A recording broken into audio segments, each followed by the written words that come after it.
नमस्कार, बहुत स्वागत है आपका। आप देख रहे हैं इंडिया टीवी। मैं हूं आपके साथ प्रिया सिंह सोमवंशी। पाकिस्तान में आर्मी ने वर्दी पहनना छोड़ दिया है। पाकिस्तान आर्मी वर्दी पहनने से डरने लगी है। पाकिस्तान में जो वर्दी पहन रहा है उसका रोते हुए, गिड़गिड़ाते हुए वीडियो सामने आने लगे। आसिम मुनीर के लिए कोई भी सैनिक न गोली चलाने के लिए तैयार है और न ही गोली खाने के लिए। पाकिस्तान ने जो सैनिक वॉर जोन में भेजे थे, जो फंस गए, मुनीर उनको अपना मानने से इंकार करने लगा। पाकिस्तान में पहली बार वर्दी बनाम वर्दी शुरू हो गया है। बलोचों के सामने मुनीर आर्मी रो रही है। तो किस तरह बोल सकती है कि ये हमारे बंदे नहीं है? ये कार्ड की आर्मी का ये ना, इन्होंने ये हमें बना के दिया ना, हमने खुद तो थोड़ा बना लिया। ये शनाख्ती कार्ड मेरा देख ले, ये भी पाकिस्तान ने मुझे बना के दिया। ये अभी किस तरह कह रहे हैं कि ये हमारे बंदे नहीं है? तालिबान के सामने मुनीर आर्मी रो रही है। इंडिया के नाम से मुनीर आर्मी रोने लगी। मुनीर के खिलाफ 3 सेनाएं आगे बढ़ रही हैं। सऊदी अरब ने भी मुनीर का साथ छोड़ दिया है। आसिम मुनीर अगला ऑर्डर देगा तो पाकिस्तान फौज बंदूक उठाने की जगह पैर उठाकर भागेगी। पाकिस्तानी सैनिक, मेजर, कर्नल, जनरल एक बात अच्छे से समझ गए हैं, मुनीर ने पाकिस्तानी फौज को मौत के चक्रव्यूह में फंसा दिया है। ये पाकिस्तान आर्मी के सैनिक जो हाथों में कार्ड पकड़कर दिखा रहे हैं कि वो पाकिस्तानी है, मुनीर के ऑर्डर पर बलोचों से लड़ने निकले थे, लेकिन अब मुनीर ने इनको छोड़ दिया है, धोखा दे दिया है। तो किस तरह बोल सकती है कि ये हमारे बंदे नहीं है? ये कार्ड की आर्मी का ये ना, इन्होंने ये हमें बना के दिया ना, हमने खुद तो थोड़ा बना लिया। ये शनाख्ती कार्ड मेरा देख ले, ये भी पाकिस्तान ने मुझे बना के दिया। ये अभी किस तरह कह रहे हैं कि ये हमारे बंदे नहीं है? मैं दरख्वास्त करता हूँ खुदा के लिए मेरा मालन मजदूर है, मैं घर के बड़ा हूँ साहब। इस बात को ना करे कि ये हमारे बंदे नहीं है। आप लोगों ने मुझे भर्ती क्यों किया था? ये कहना था कि हमारे बंदे नहीं है। ये कार्ड किस चीज के लिए दी है? ये देखो, आप लोग क्यों कह रहे कि ये वीडियो झूठी, ये वीडियो हकीकत। आसिम मुनीर जबरदस्त तरीके से फंस गया है। इधर तालिबान फौज खड़ी है, उधर बलोच लड़ाके खड़े हैं और सामने इंडियन आर्मी खड़ी है। पाकिस्तान सेना के पास भागने के लिए जमीन नहीं बची है। पाकिस्तानी जवान जानते हैं अगर वो मुनीर के लिए लड़े तो मुनीर उनको जंग में छोड़कर भाग जाएगा। करगिल में भी परवेज मुशर्रफ ने यही किया था। आसिम मुनीर को लगता था जैसे उसका ऑर्डर आर्मी में चलता है, जैसे पाकिस्तान उससे डरता है, ऐसे उससे दुनिया डरेगी, इज्जत करेगी। लेकिन पाकिस्तान के बाहर निकलते ही मुनीर को उसकी औकात और पाकिस्तान की हैसियत समझ में आ गई। आसिम मुनीर ने इस्लाम का हवाला देकर सऊदी से डिफेंस डील की थी। डील में सऊदी को पाकिस्तान के JF-17 फाइटर जेट खरीदने थे, लेकिन सऊदी ने भी अब मुनीर को नो बोल दिया है। आसिम मुनीर को लगा था कि डोनाल्ड ट्रंप का हाथ सिर पर होगा तो जान बची रहेगी, लेकिन अब अमेरिका में भी पाकिस्तानी फील्ड मार्शल की फील्डिंग खराब होने लगी है। अमेरिका में मुनीर की मौत के पोस्टर छपने लगे हैं। वैसे जब से पाकिस्तान बना है तब से ही उसकी बर्बादी शुरू हो गई थी, लेकिन जब से मुनीर पाकिस्तान की गद्दी पर बैठा है तब से पाकिस्तान में भूखमरी की नौबत आ गई है। पाकिस्तान में गोली बचेगी, रोटी खत्म हो जाएगी। जो बात आसिम मुनीर कभी नहीं बोलेगा वो बात अब पाकिस्तानी खुलकर बोलने लगे हैं। पाकिस्तान को कोई बचा सकता है तो वो सिर्फ हिंदुस्तान ही है। जब तक पाकिस्तान में मुल्ला मुनीर और मौलाना का रूल चलेगा तब तक पाकिस्तान ऐसे ही रोता रहेगा। शहबाज शरीफ का इस्लामाबाद लौटना मुश्किल हो गया है। पाकिस्तानी ये कह रहे हैं कि जो हरकत शहबाज ने की है उसके बाद उन्हें पाकिस्तान में वापस कदम नहीं रखने देंगे। शहबाज का गिड़गिड़ाना, मिन्नतें करना तो दुनिया ने बहुत बार देखा, लेकिन इस बार अमेरिका पहुंचे शहबाज शरीफ ने जी हुजूरी की सारी हदें ही पार कर दी। डॉलर के लिए शहबाज कैसे कैसे नाचे, ट्रंप ने उन्हें कैसे नचाया, इस रिपोर्ट में देखिए सब कुछ। I think you should actually stand. I think you should actually stand. I think you should actually stand. He's excited. He's watching us right now. Stand just for a second. Stand just for a second. Stand just for a second. Egypt and Ethiopia Trump बोले खड़े हो जाओ, शहबाज खड़े हो गए। I think you should actually stand. I think you should actually stand. I think you should actually stand. He's excited. He's watching us right now. Stand just for a second. Stand just for a second. Stand just for a second. Egypt and Ethiopia. Trump बोले हंसकर दिखाओ, शहबाज ने दांत निकालकर दिखा दिए। Trump कंधा खींचकर बोले इधर आओ तो शहबाज चले आए। ट्रंप उंगली दिखाकर बोले निकल जाओ तो शहबाज चुपचाप खिसक लिए। शहबाज शरीफ साहब जो हैं वो तो आपको पता है शू शाइन बॉय का उनको आलमी सतह पे खिताब मिला हुआ है, तो शहबाज शरीफ उसमें खुश हो रहे हैं, उनके लोग भी खुश हो रहे हैं कि जनाब कमाल हो गया। अमेरिका पहुंचता है, लैंड करता है और वहां अमेरिकी कुत्ता भी कोई मौजूद नहीं था, होता है ना स्निफर डॉग्स होते हैं, वो भी नहीं था। मुनीर भाग रहा, ट्रंप ने दबोच लिया। Field Marshal, who's a tough man, a tough, good fighter, right? Good, serious fighter. ये जो सख्त जंगजू का बार बार जिक्र सदर ट्रंप कर रहे हैं, इसमें से पैगाम है कि तैयार हो जाओ, वर्दी शर्दी सीधी कर लो, आप लोगों को ही वहां पर सारा काम करके देना है। खुदा न खास्ता पाकिस्तानी फौज हमास पे बंदूक उठाएगी। इन्होंने तो हमारी जड़ों पे अटैक करना शुरू कर दिया, मेरे इस्लाम पे अटैक कर रहे हैं। पाकिस्तान के परेशान field marshal general Asim Munir साहब कहाँ हैं? वो चाहते हैं कि यहाँ जो भी फैसले होंगे वो अगर गलत होते हैं, उसका मलबा गिरता है कल को पॉलिटिकली, तो उसकी जिम्मेदारी शहबाज शरीफ के ऊपर और इसहाक डार पे हो। ट्रंप के बोर्ड ऑफ पीस की पहली बैठक हो गई। ये ग्रुप फोटो है। ढूंढिए ट्रंप का फेवरेट पाकिस्तान कहां है? बाएं भी नहीं है, दाएं भी नहीं है, सामने भी नहीं है। अब पीछे की तरफ गौर से देखिए, ये रहे शहबाज शरीफ, लुके छिपे। पता नहीं अमेरिका बहादुर की जी हुजूरी में दुनिया से मुंह छिपाना चाह रहे हैं या फिर ट्रंप ने ही कह दिया कि चुपचाप वहां जाकर खड़े रहो। वैसे जब गुरुवार को शहबाज शरीफ वॉशिंगटन डीसी पहुंचे तो एयरपोर्ट पर ट्रंप सरकार का कोई मिनिस्टर अफसर तो छोड़िए, कोई ऑफिस बॉय भी उन्हें रिसीव करने नहीं आया था। अमेरिका पहुंचता है, लैंड करता है और वहां अमेरिकी कुत्ता भी कोई मौजूद नहीं था, होता है ना स्निफर डॉग्स होते हैं, वो भी नहीं था। और शहबाज शरीफ क्या लेकर जा रहा है? गुनाहों की पोटली, नेतन्याहू की गुलामी, फलस्तीनियों का सौदा, ये लेकर जा रहा है। और आगे उन्होंने इस्तकबाल तक करना जरूरी नहीं समझा। और आगे क्या है? खबरें क्या लग रही हैं? खबरें लग रही हैं कि शहबाज शरीफ ट्रंप से पूछेगा जनाब, वो कहेगा जनाब आप जबरदस्त हैं, हम आपको नोबेल इनाम के लिए एक बार फिर नामजद करते हैं, आपने दुनिया को अमन दे दिया है, आपने फलस्तीनियों की जिंदगी शानदार कर दी है, आप तो ईरान के साथ भी बड़ा प्यार करने जा रहे हैं, लेकिन साथ हमें थोड़ी सी वजाहत दे दें कि हमने कितने फौजी देने हैं आपको। वो ऐसे करेगा भाई, वजाहत मांगेगा। शहबाज अमेरिका में जो करने आए थे उसके लिए मुंह छिपाए रखना जरूरी था, लेकिन ट्रंप ने पूरी दुनिया के सामने उठा बिठाकर जोकर बना डाला। I think you should actually stand. I think you should actually stand. I think you should actually stand. He's excited. He's watching us right now. Stand just for a second. Stand just for a second. Stand just for a second. Egypt and Ethiopia. खींचा, थकियाया, उंगली दिखाकर भगाया। शहबाज सोच रहे हैं कि वो Trump के बेहद खास हो गए, लेकिन पाकिस्तानी इन तस्वीरों पर अपना सिर पीट रहे हैं। अब हेड ऑफ द स्टेट है तो आगे आकर खड़े होना चाहिए था, लेकिन शहबाज शरीफ साहब को पिछली साहब में भेज दिया, जैसे अक्सर उन्हें भेज दिया जाता है। और शहबाज शरीफ साहब जो हैं वो तो आपको पता है शू शाइन बॉय का उनको आलमी सतह पे खिताब मिला हुआ है।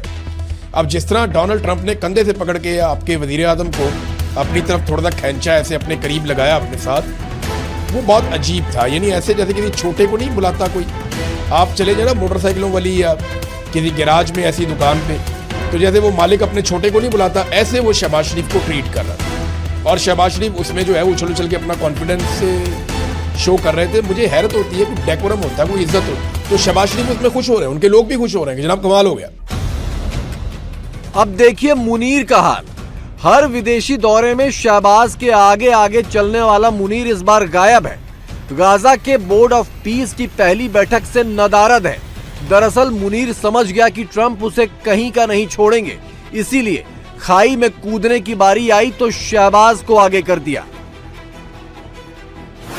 अब इस वक्त पाकिस्तान के परेशान field marshal general Asim Munir साहब कहाँ हैं?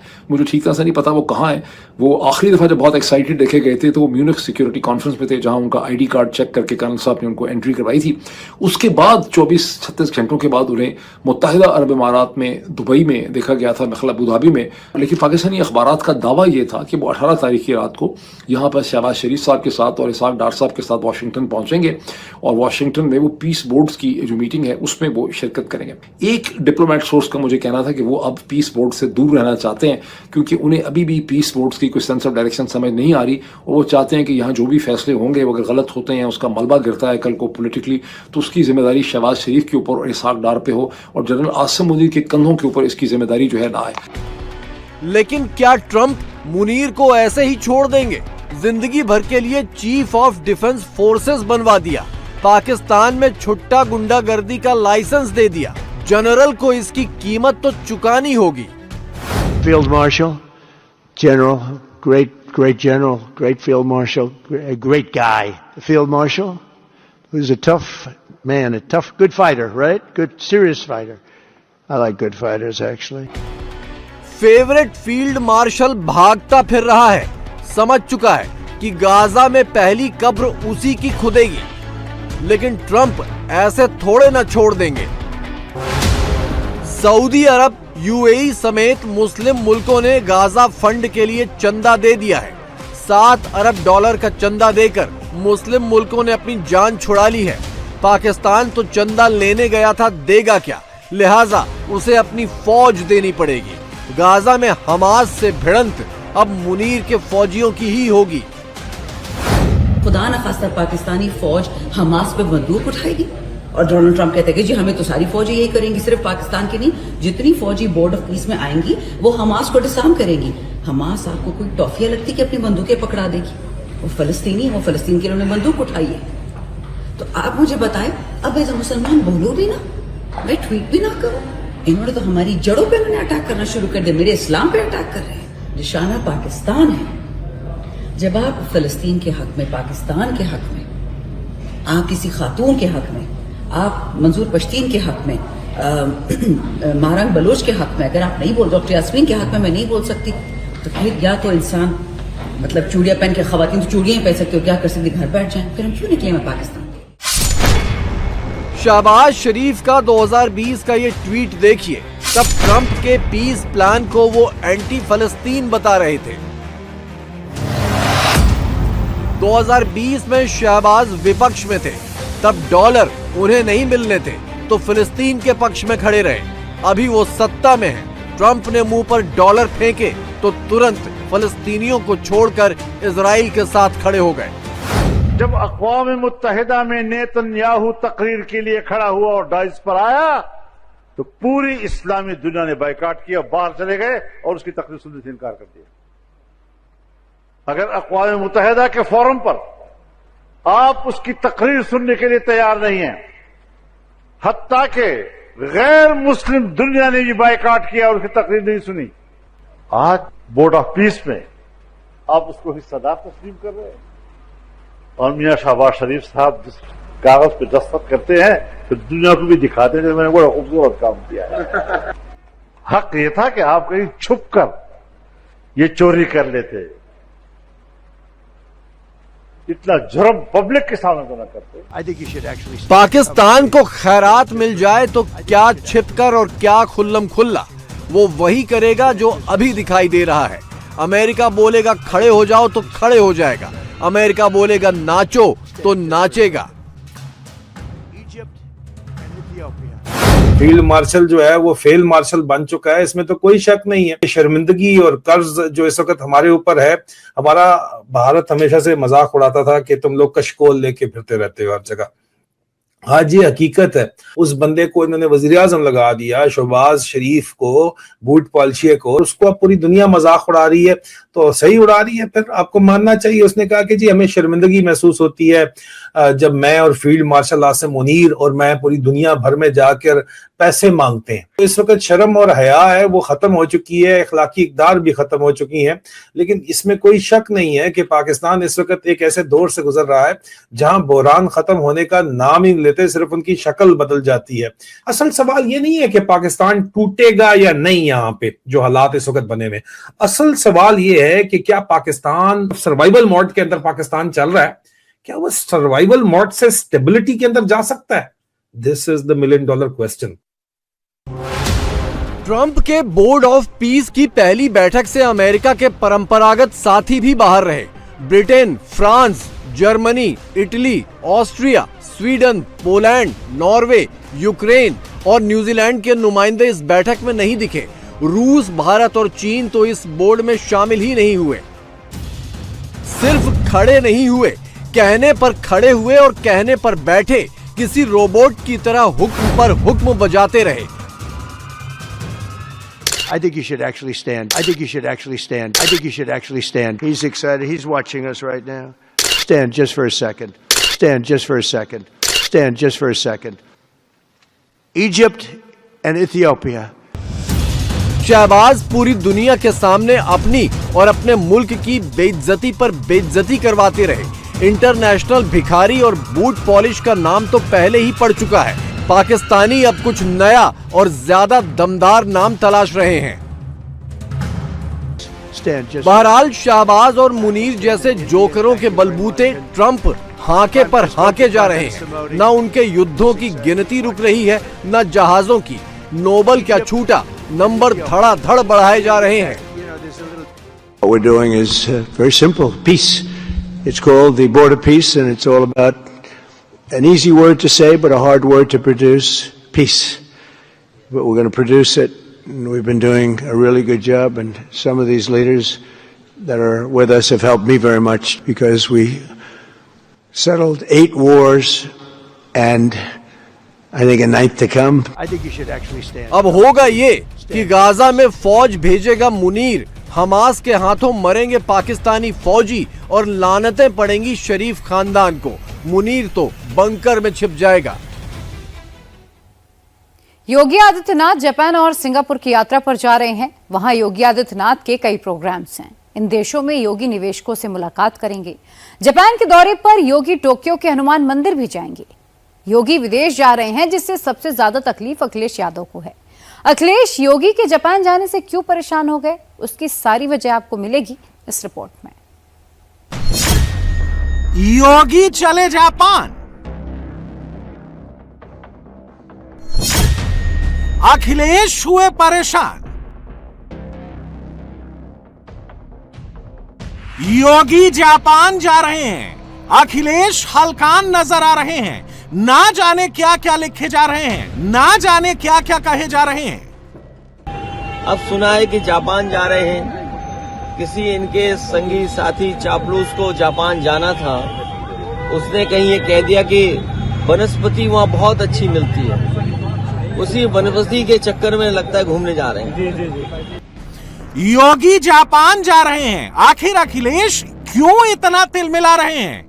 खुद योगी से सुन लीजिए, समझ जाएंगे कि अखिलेश को इतनी मिर्ची क्यों लग रही है।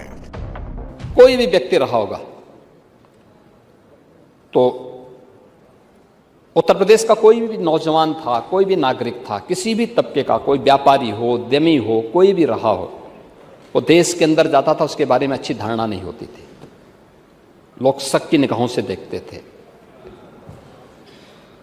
और आप लोगों ने तो कुछ जनपदों को ऐसा बना दिया था कि उस जनपद के नाम पर लोग होटल में कमरे नहीं देते थे, धर्मशालाओं में रहने की व्यवस्था नहीं करने देते थे, नहीं रहने देते थे। लेकिन आज मैं कह सकता हूं कि हमारे उत्तर प्रदेश का नागरिक देश के अंदर और दुनिया के अंदर कहीं जाता है तो दुनिया गौरव से चेहरा, सामने वाले का चेहरा चमकता है। अच्छा, उत्तर प्रदेश से ये परसेप्शन, ये जो परिवर्तन आया है, ये सरकार की नीतियों के कारण, स्पष्ट नीति और शुद्ध नियत के नाते ये परिवर्तन देखने को मिला है।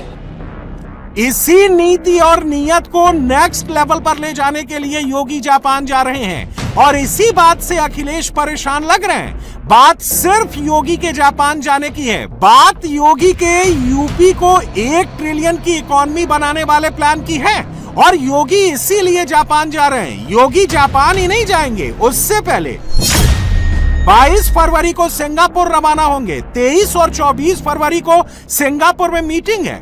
फिर वहां से 25 और 26 फरवरी को जापान में उनके प्रोग्राम लगे हुए हैं, जहां वो निवेशकों से मिलेंगे, औद्योगिक सहयोग बढ़ाने की बात करेंगे। योगी का सिंगापुर और जापान जाने का मकसद विदेशी निवेश को प्रोत्साहित करना बताया जा रहा है।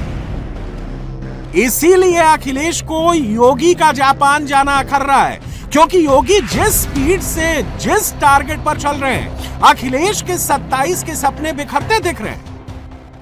16-17 में उत्तर प्रदेश की जो स्थिति थी, उत्तर प्रदेश देश के अंदर सबसे यानी बड़े राज्यों में अगर आप देखें तो बॉटम 3 राज्यों में आता था। जो सबसे नीचे के राज्यों में उत्तर प्रदेश की गिनती होती थी और बीमारू राज्य उत्तर प्रदेश हो गया था। परसेप्शन खराब था। देश भर में आपको जाने का अवसर प्राप्त होता था तो लोग किस निगाह से देखते थे उत्तर प्रदेश को, आपसे ज्यादा कोई छुपा हुआ नहीं है। लेकिन इन 8, साढ़े 8, 9 वर्षों के दौरान उत्तर प्रदेश के अंदर जो परिवर्तन आया है, बॉटम 3 से टॉप 3 राज्यों में उत्तर प्रदेश को पहुंचाने का काम इसी डबल इंजन सरकार ने किया है। टॉप 3 राज्यों में योगी जापान में सिर्फ यूपी के फ्यूचर के प्लान को जमीन पर उतारने ही नहीं जा रहे हैं, वो भगवा के पोस्टर बॉय के तौर पर भी पूरे सनातन वर्ल्ड को भी मैसेज देने जा रहे हैं। बताया जा रहा है कि योगी जापान में 600 किलोमीटर रफ्तार वाली मैगलेव बुलेट ट्रेन में भी सफर करेंगे। जापान की मैगलेव ट्रेन चुंबकीय शक्ति के सहारे पटरी से ऊपर हवा में तैरते हुए चलती है।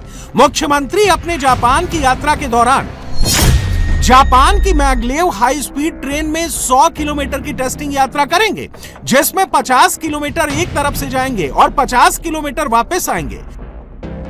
योगी जापान कोई घूमने नहीं जा रहे हैं। योगी सरकार लगातार यूपी के इंफ्रास्ट्रक्चर को वर्ल्ड लेवल का बनाने का काम कर रही है। Expressway, metro, rapid transit system जैसी परियोजनाओं के जरिए फास्टेस्ट इंफ्रास्ट्रक्चर डेवलप किया जा रहा है। ऐसे में जापान की मैगलेव जैसी फ्यूचर टेक्निक का एक्सपीरियंस लेने योगी जा रहे हैं। अखिलेश को यही सब परेशान कर रहा है, क्योंकि योगी वो कर रहे हैं जो उनकी सरकार ने नहीं किया। 17 के पहले ये संभावनाएं थीं, लेकिन आप लोगों की सरकार के भय के नाते उस समय कोई व्यक्ति प्रदेश के अंदर निवेश करने को तैयार नहीं था। यूपी के ओवरऑल परसेप्शन पर क्या प्रभाव पड़ा, क्या दिया समाजवादी पार्टी ने, यह महत्वपूर्ण है। और आज हम क्या दे रहे हैं? हमने सबसे पहले उत्तर प्रदेश के हर नागरिक को गौरव के साथ सीना तान करके देश और दुनिया के अंदर जाने का अधिकार दिया है। वो जाए और पूरी दुनिया के अंदर बोल सकता है कि मैं उत्तर प्रदेश का नागरिक हूं, जो देश की आबादी का सबसे बड़ा राज्य है। वो बोल सकता है, वो जा सकता है कहीं भी, कोई समस्या नहीं। हर व्यक्ति सम्मान की निगाहों से देखता है। ये परसेप्शन दिया है। आज देश और दुनिया का हर बड़ा उद्यमी, कल हमारे औद्योगिक मंत्री यहां बोल रहे थे, आज उत्तर प्रदेश के अंदर निवेश करने का इच्छुक है। हर बड़ा उद्यमी निवेश करने का इच्छुक है। सब कुछ ट्रांसपेरेंट है, पिक एंड चूज कुछ भी नहीं। जापान और सिंगापुर इसीलिए जा रहे हैं योगी, निवेश लाने के लिए। मैगलेव ट्रेन के अनुभव के पीछे फ्यूचर प्लान ही है। इस बार उत्तर प्रदेश में बुलेट ट्रेन के 2 कॉरिडोर प्रस्तावित हैं, दिल्ली वाराणसी और वाराणसी सिलीगुड़ी। लगभग 865 से 958 किलोमीटर लंबा दिल्ली वाराणसी कॉरिडोर यूपी के नोएडा, आगरा, कानपुर, लखनऊ और प्रयागराज जैसे शहरों को जोड़ेगा, जिससे यह सफर मात्र 3 घंटे 50 मिनट में संभव हो सकेगा। जापान टोक्यो से नागोया के बीच मैगलेव कॉरिडोर 2027 तक शुरू होने जा रहा है, जिसके बाद दोनों शहरों के बीच यात्रा का समय आधे से भी कम रह जाएगा। कैसे जापान ये काम कर रहा है, कैसे इंफ्रास्ट्रक्चर तैयार कर रहा है, यही देखने जा रहे हैं योगी। योगी यूपी को विकास पर ले जाने की सोच रहे हैं और अखिलेश शंकराचार्य, ब्राह्मण और जाति के पॉलिटिक्स से ऊपर ही नहीं उठ रहे हैं। हमारे बटुओं का अपमान हुआ है, और जिन्होंने उनके साथ इस तरह का व्यवहार किया उनको पाप मिलेगा और पापी कहलाए जाएंगे। तो फिर सजा क्यों नहीं दिलवा रहे? आखिर क्या वजह कि दोनों डिप्टी सीएम मिलकर के सजा नहीं दिला पा रहे हैं? और अगर 2 दिन सजा नहीं दिला पाए तो मुख्यमंत्री जी चले जाएंगे जापान। तो हमारे डिप्टी सीएम क्या जापान जाएंगे धरना देने? अखिलेश यादव को दिक्कत योगी के जापान सिंगापुर जाने भर से नहीं, उनको दिक्कत योगी के दूसरे कार्यक्रमों से भी है। अखिलेश शंकराचार्य के बहाने जो सनातनियों को भड़काने का एजेंडा चला रहे हैं, योगी अपनी जापान और विदेश यात्रा से इनके इस एजेंडे का पलीता निकालने जा रहे हैं। योगी जब जापान पहुंचेंगे तो सूट सदरी में नहीं होंगे, वही भगवा कुर्ता, वही भगवा चोला होगा जो सनातनियों का स्टेटस सिंबल है और सनातनियों का मैग्नेट है, जिसे देखकर सनातनी चिपका चला आता है। और जब जापान और सिंगापुर की धरती पर कोई भगवा में चमकेगा तो सनातन का डंका भी बजेगा। योगी अपने परंपरागत भगवा चोले में ही निवेशकों से मीटिंग करेंगे। अपनी यात्रा के दौरान योगी सैंडल की जगह जूते पहन सकते हैं। आमतौर पर सर्दी हो या गर्मी, योगी आदित्यनाथ सैंडल पहनते हैं, लेकिन इस विदेशी दौरे में वो जूते पहन सकते हैं। इसे अंतर्राष्ट्रीय प्रोटोकॉल और मौसम दोनों से जोड़कर देखा जा रहा है। जापान में योगी का कई मंदिरों में भी जाने का कार्यक्रम है। जापान प्रवास के दौरान मुख्यमंत्री एक हनुमान मंदिर में भी दर्शन करेंगे। यह मंदिर राजधानी टोक्यो से करीब 40 से 50 किलोमीटर की दूरी पर बताया जा रहा है। योगी वहां पर रहने वाले सनातनियों से मिलेंगे। समझना मुश्किल नहीं है कि जब जापान से हनुमान भक्ति की योगी की तस्वीरें भारत आएंगी तो सनातन संसार को किस लेवल का मैसेज पहुंचाएंगे।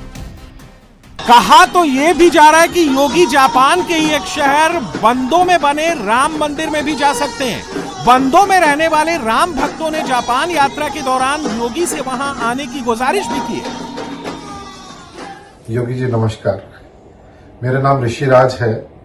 मैं यहाँ पिछले 20 वर्षों से जापान में रह रहा हूँ और लगभग 19 साल मैं सिटी ग्रुप जापान में कार्यरत हूँ। ये मेरी धर्मपत्नी नीलम पंग और ये मेरी माता जी। हम लोग मूलतः बिहार से हैं, मेरी वाइफ कुमाऊं से हैं। तो योगी जी, हमें पता चला कि आप जापान आ रहे हैं, ये जान के बहुत खुशी हुई। यहाँ टोक्यो में जापान में राम मंदिर बांधो के माध्यम से हम लोग सनातन धर्म से लोगों को जोड़ने की कोशिश कर रहे हैं, अपने नेक्स्ट जनरेशन को धर्म के बारे में अवगत करा रहे हैं। और ये छोटी सी हमारी प्रयास है, काफी लोग जुड़ गए हमसे। अब आप जब आ रहे हैं तो ये एक छोटी सी मन में इच्छा सी है कि अगर आपका आशीर्वाद हमें मिल सके राम मंदिर बांधो आके, तो उससे अच्छा और कुछ नहीं हो सकता। योगी का जापान जाना क्यों उनके विरोधियों को खटक रहा है, उसका प्रमाण यही है क्योंकि योगी कर्म से ही नहीं, धर्म के रास्ते भी 27 का रास्ता तैयार कर रहे हैं और पॉपुलैरिटी लेवल अब ग्लोबल होने जा रहा है और विरोधी खेमा जाति से ज्यादा कुछ सोच नहीं पा रहा है। मूल जानना बड़ा कठिन है। दिनकर की पंक्तियां मुझे याद आती हैं, आप लोग भी गाते रहे होंगे अपने समय में, कि मूल जानना बड़ा कठिन है नदियों का वीरों का, धनुष छोड़कर और गोत्र क्या होता रणधीरों का।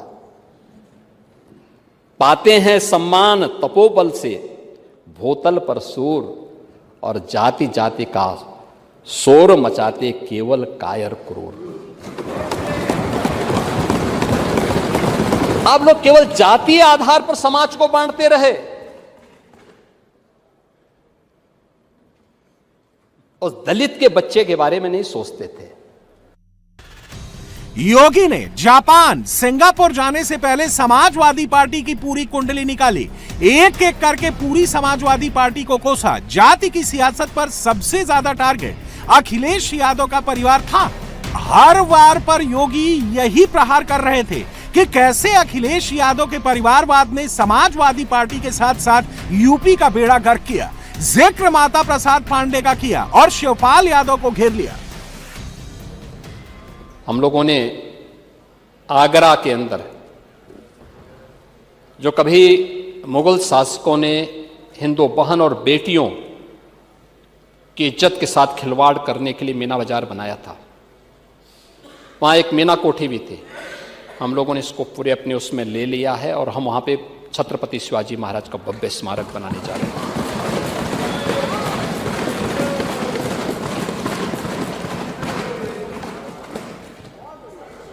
राष्ट्र नायकों का कैसे सम्मान होना चाहिए ये जानना हो तो डबल इंजन की भारतीय जनता पार्टी सरकार से आप जानिए। छत्रपति शिवाजी महाराज राष्ट्र नायक हैं, उनका स्मारक बनेगा। आप लोग अभी भी उसी गुलामी की मानसिकता से जी रहे थे, सरकार का पैसा और आगरा में मुगल म्यूजियम। हमने कभी मुगल म्यूजियम क्या होता है जी, उसका नाम छत्रपति शिवाजी महाराज के नाम पे होना है और उसी को हम लोग आगे बढ़ा रहे हैं। वो म्यूजियम भी वहां पे तैयार हो रहा है और छत्रपति शिवाजी महाराज और राष्ट्र नायकों का ही सम्मान होगा, उनकी स्मृतिकाएं वहां पे लगेंगे। योगी जापान जा रहे हैं, सिंगापुर जा रहे हैं, यूपी के फ्यूचर का प्लान बना रहे हैं, जबकि विरोधी सियासी विरोध की सारी सीमाएं लांघ रहे हैं। आज सदन में योगी सिर्फ समाजवादी पार्टी से ही नाराज नहीं थे, आज उन्होंने कांग्रेस की विकास विरोधी सोच को भी एक्सपोज कर दिया और भारत मंडपम में चल रही एआई इंपैक्ट समिट में भारत की ग्लोबली छवि खराब करने की साजिश करने पर जमकर कांग्रेस की क्लास लगाई। जब एआई इंपैक्ट समिट में कांग्रेस ने सारी हदें पार कर दी, यूथ कांग्रेस के 10 से 12 कार्यकर्ताओं ने टी शर्ट उतारकर दुनिया के सामने हंगामा खड़ा कर दिया। यूथ कांग्रेस के कार्यकर्ता हाथ में टी शर्ट लेकर स्टेज पर चढ़ गए। यूथ कांग्रेस के कार्यकर्ता शर्टलेस होकर भारत और अमेरिका के बीच हुई ट्रेड डील का विरोध करने लगे। प्रदर्शनकारियों ने प्रधानमंत्री मोदी के खिलाफ नारे लगाए। यूथ कांग्रेस के कार्यकर्ता हाथ में सफेद रंग की टी शर्ट लिए हुए थे। टी शर्ट पर पीएम मोदी और अमेरिकी राष्ट्रपति डोनाल्ड ट्रंप की फोटो लगी थी। उस पर लिखा था पीएम इज कॉम्प्रोमाइज। कपड़े उतारने और हंगामा करने वाले ये लोग यूथ कांग्रेस के कार्यकर्ता हैं, जिन्होंने एआई समिट में देश विरोधी एजेंडे के साथ घुसपैठ की। एक शर्मनाक घटना भारत मंडपम में करने का प्रयास कांग्रेस के युवा संगठन ने करने का प्रयास किया है। पूरी दुनिया के अंदर भारत की छवि को खराब करने का कुत्सित प्रयास हुआ और हम इसकी निंदा करते हैं। यह बहुत ही शर्मनाक घटना है कांग्रेस के लोगों के द्वारा, कांग्रेस के नेताओं का। ये यानी देश की कीमत पर ये लोग खिलवाड़ करना चाहते हैं। राजनीति होती है, आरोप प्रत्यारोप होते हैं, लेकिन हम देश की कीमत पर सौदेबाजी करें, देश की छवि के साथ खिलवाड़ करें, जहां 100 से अधिक देशों के लोग भागीदार बन रहे हो, वहां पर इस प्रकार के उत्पात मचा करके अराजकता फैलाने का प्रयास असह्य है। और मुझे लगता है कि हर भारतवासी को इस घटना की निंदा करनी चाहिए, भर्त्सना करनी चाहिए और जो भी इसके पीछे है उसके खिलाफ कठोरतम कार्रवाई की जानी चाहिए, जो लोग भारत की छवि को खराब करने का प्रयास कर रहे हैं।